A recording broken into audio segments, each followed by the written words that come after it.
Oh yeah, how's your fever? You feeling better now? Yes, I'm fine. Let me see your forehead. Oh, Guess it really has gone down. are you worried about me? Yeah, I guess I am. By the way, Jumpy, Hmm?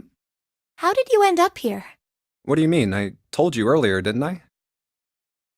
There was a man with a gas mask when you got home at night. You inhaled some white smoke and passed out. When you woke up, you were on D-deck. Damn straight. But is that really the truth? What? Jumpy, are you hiding something from me? No, why would I? Well, if you think about it, this is awfully suspicious. I mean, why would two childhood friends bump into each other in a place like this?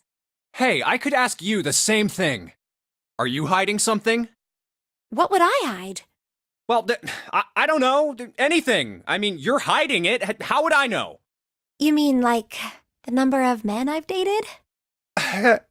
Do you want to know? Don't worry. Only 18. Times 0. Yeah, I guess I just haven't met Mr. Right yet. Yeah, I see. Anyway, I'm not hiding anything. Just like you, Jumpy. When I woke up, I was on D-deck. Well, you do have a point. I mean, why did Zero pick us? We haven't seen each other since elementary school. I wonder. Look for what connects the victims. That will lead you to the culprit. Do you remember Seven saying something like that? Yeah, I do. So? Well, that's what I'm saying. I think this must all have something to do with a classmate of ours. You got any ideas who it might be? No, nothing. Oh, Well, if it had something to do with school, then it could be one of our teachers or maybe the principal. or the janitor, or the lunch lady. No, I can barely remember any of them. Yeah, I know.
This ship is bigger than I thought.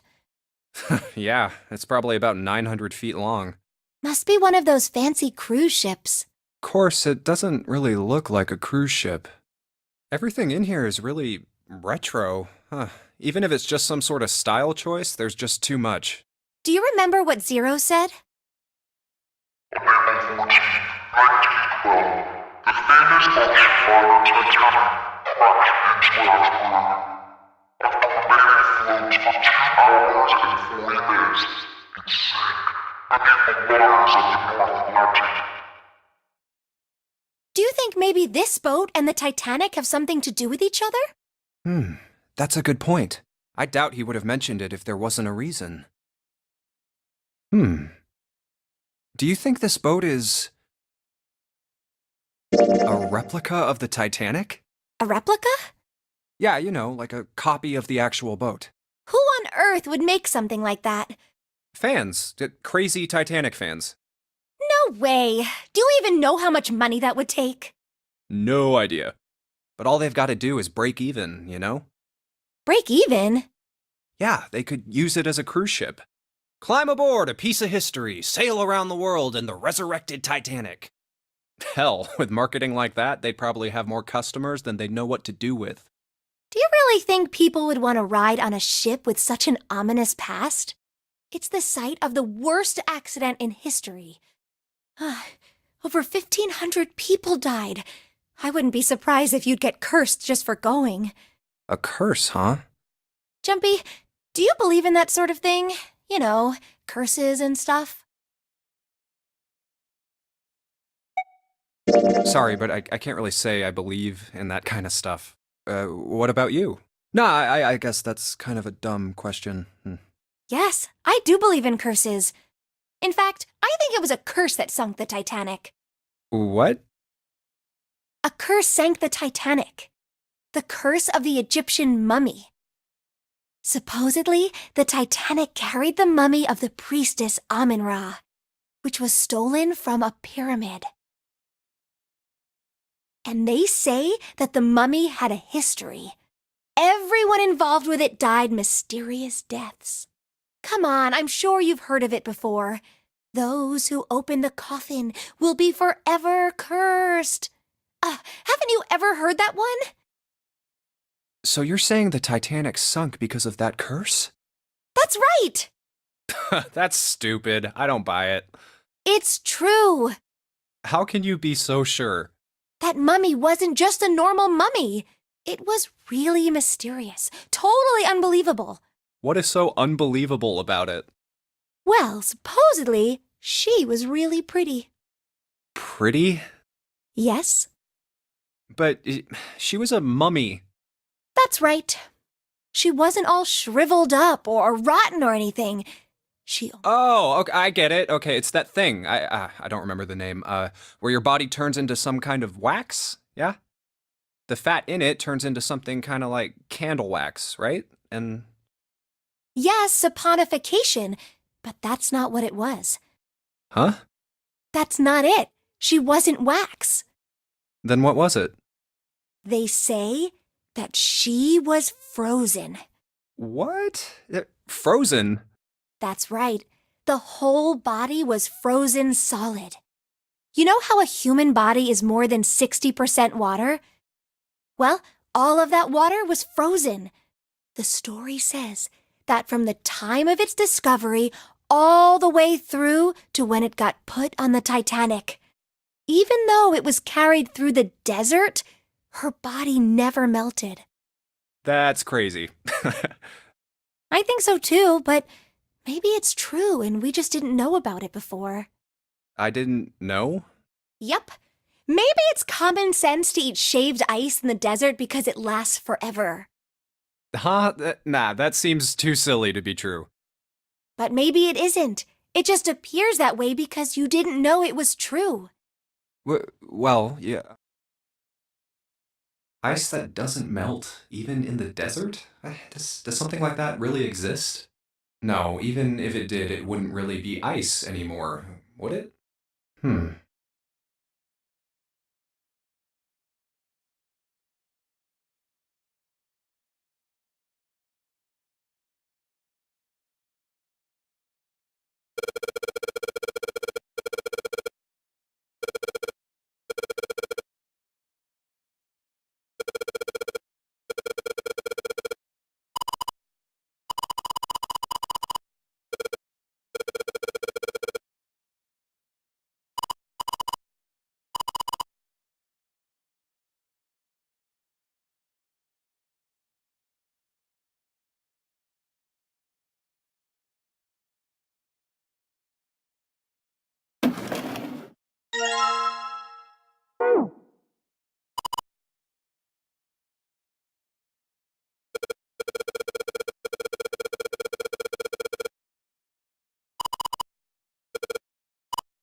Hey, Junpei, you got a minute? Hmm? Here, take this. A bookmark? What is this for? Do you want me to read a book? I found it in between some of the cushions on the sofa. Pretty sure it ain't gonna be any help to us, but I figured we might as well hang on to it anyway. Then why don't you hold on to it? You know what I hate most in the world? I got 4 things: hope, faith, love, and luck. Hope, faith, love, and luck? Damn straight. And you hate these things? Yeah, you got a problem with that?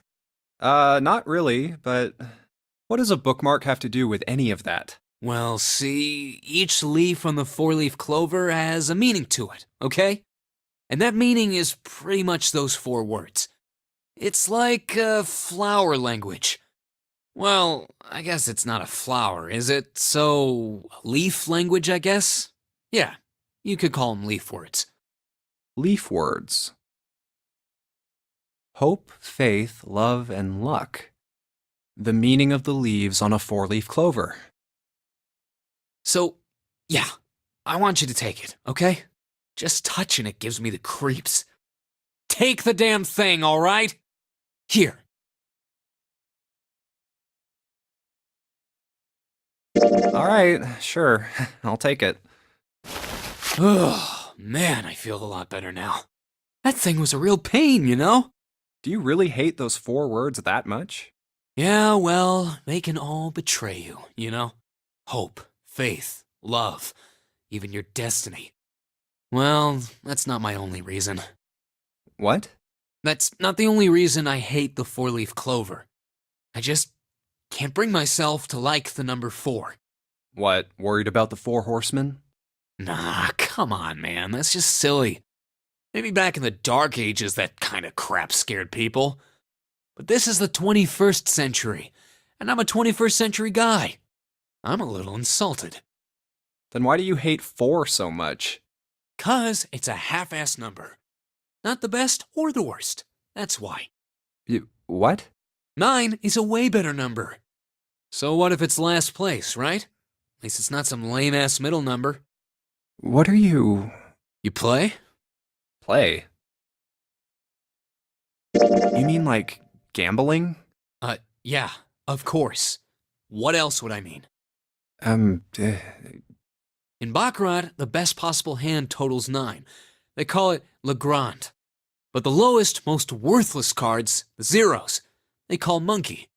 just like the guy in charge of this game, huh? Zero's a monkey. What?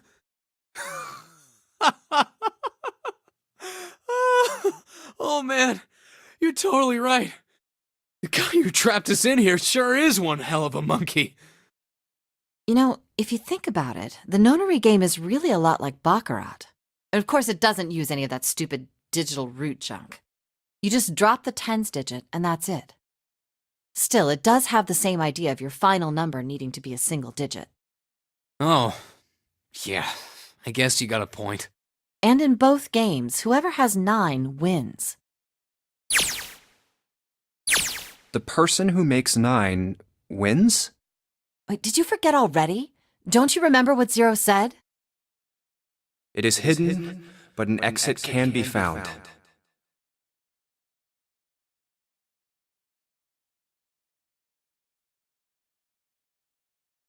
Seek a way out. Seek a door that carries a 9. So, if we want to get off this boat, we have to make a team whose numbers have the digital root of 9. And only the people in that team are going to make it out alive. Of course. That's why it's called the nonary game. What? Huh? You don't know? Nonary means something derived from 9 or base 9. It's derived from the Latin prefix nona, which means 9. While we're at it, the prefix for 1 is uni. You know, like the unicorn, the horse with 1 horn. 2 is bi, like binary. Binary means composed of 2 parts. 3 is tri. I'm sure you've heard that one plenty.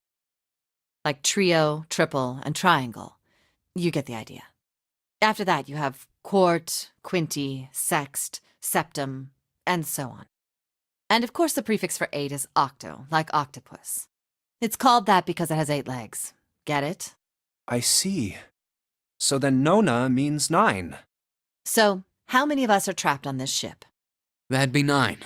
And what are the bracelet numbers we have? They go from 1 to 9. And our time limit? How many hours did we have? Zero said 9 hours. And finally, to get out of this ship. We need to find the door with a 9 that's hidden somewhere in the ship. By making a team with the digital root of 9. And there you have it. The number 9 is everywhere in this game. He's got a real theme of 9s for this whole thing. No wonder it's called the nonary game.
What's the deal with this picture anyway? I think I've seen this picture before. Where? In a book. There's a British biochemist named Sheldrake. He has a rather interesting theory. I saw this picture in his book. What's this interesting theory? Morphogenetic fields, which relies on the theory of morphic resonance. Man, I can't deal with this. Just listening to you talk about it is giving me a headache. It's not a difficult concept to grasp. In essence, he states that the shape of living organisms and their behavioral patterns are transmitted through a field not visible to the eye. What part of that isn't difficult, exactly? All right, how about this? Theory of the telepathic mechanism. Telepathy? Yes, telepathy. Well, perhaps not exactly telepathy, but it's close enough for a simple approximation. Are you serious? Telepathy? Who do you think we are? Kids from the 70s? I can't believe someone would actually do serious research on something like that. Yes, I agree. I read the book, but I can hardly say I understood it. I'm in no position to defend or condemn anything it said. It was probably just someone latching onto a statistical outlier from some study and turning it into a ridiculous theory. There's no scientific merit to any of it, I'm sure. But even so, Anyway, I saw a picture like that one in his book. Hey, what do you think this picture looks like? What do you mean? Isn't it just like abstract or something like that? It's just black and white scribbles. There's no meaning there. That's it. What about you, Junpei? Does it look like anything to you? I guess it looks like... a Funyarimpa. See? I mean, this totally looks like one. Here and here. What the hell is a Funyarimpa?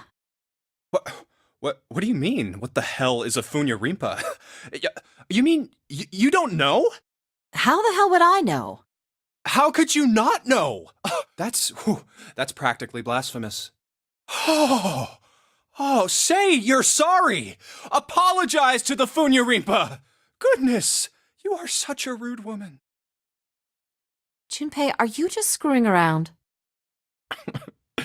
Forget it. I'm just going to tell you. This is a dog. See? Like this.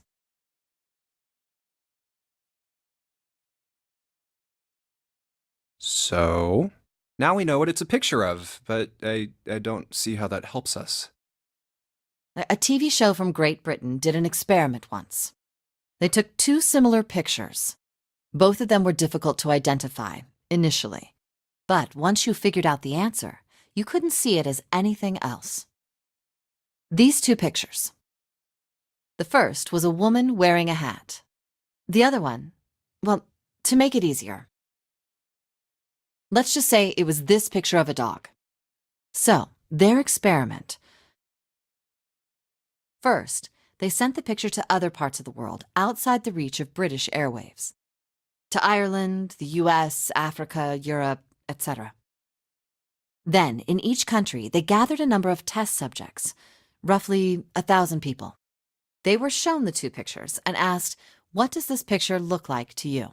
The results weren't really interesting on their own. 9.2% of the people saw the lady in the lady picture.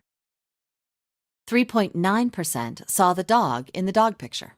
Then, 2 days later, they aired a new program on their show.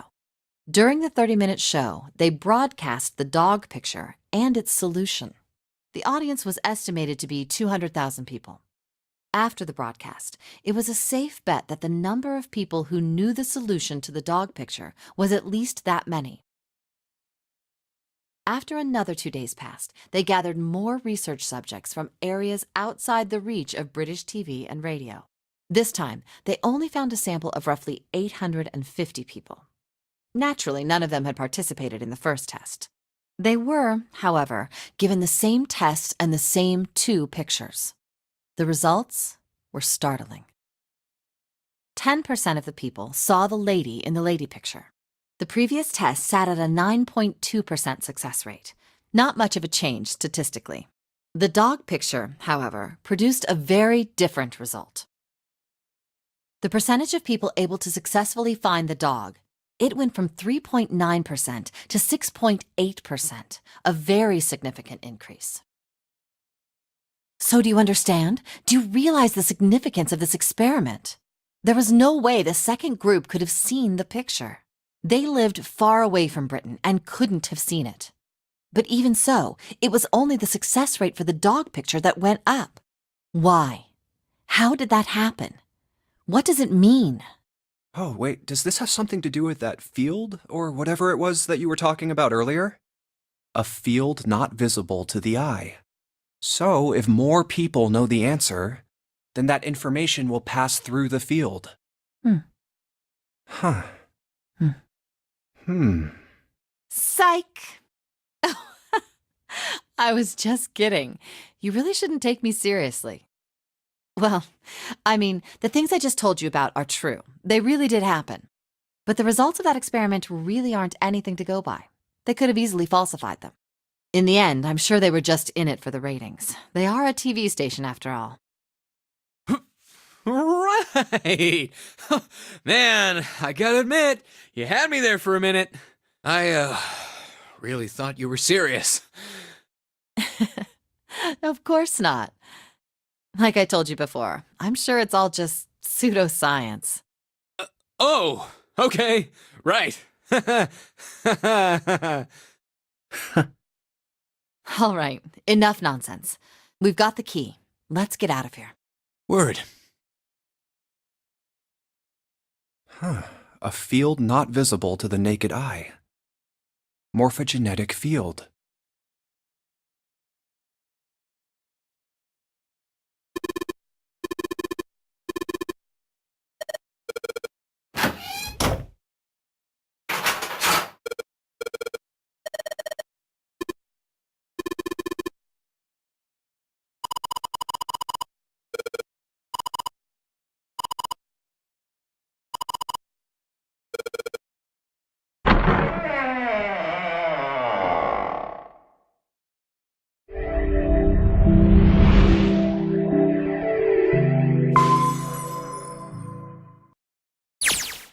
Huh, another hallway.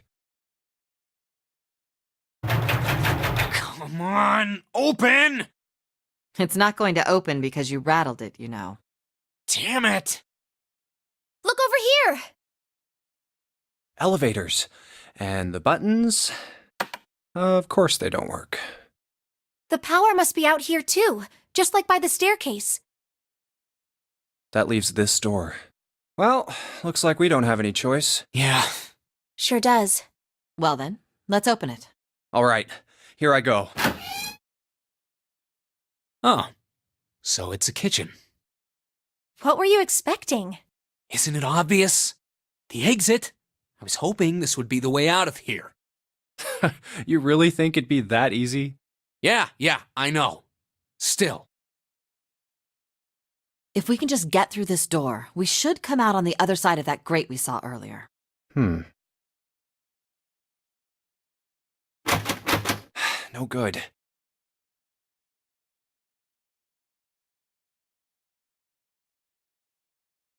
Anyway, let's take a look.